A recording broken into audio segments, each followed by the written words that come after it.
Although many people think of lung cancer as a very poor diagnosis, there are some exciting developments in the field of medicine that are going to improve the outcomes for patients. One thing that is developed in surgery is the role of minimally invasive surgery. Previously, and oftentimes in many hospitals, patients undergo surgery using what's called a thoracotomy, or big incision along the side. These incisions cause a lot of pain and complications and aren't well tolerated. Minimally invasive surgery is a way to do the same operation using tiny little incisions on the side, going in between the ribs, and using a video system for the surgeon to look inside the chest. The surgeon then employs miniature instruments to do the dissection and to remove the tumor and the lung. A more recent advance related to this is the role of robotics.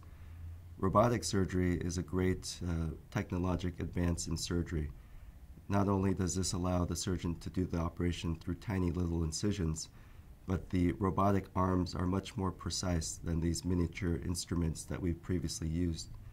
This allows the surgeon to do much better dissection or removal of all the tissue that needs to come out, including the lymph nodes, and really has comparable outcomes compared to an open operation. For patients who cannot tolerate surgery because their heart or their lungs will not tolerate it, we now have a new form of radiotherapy called stereotactic radiation.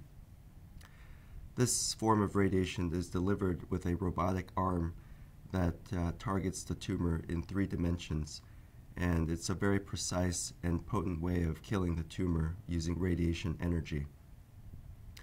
This has been a great option for patients who cannot tolerate an operation. The last advance has come in the field of chemotherapy. We are now in the era of personalized chemotherapy, so patients are not all treated the same. We're able to use genetic information related to the tumor itself to determine which chemotherapy agent would be the most appropriate for that individual. So it's important to be at a center where this kind of testing is available, because new targeted therapies called biologic agents are very specific and have very good outcomes. But to use these, we have to analyze the tumor to make sure that certain genetic changes have occurred. Otherwise, these medications do not work very well.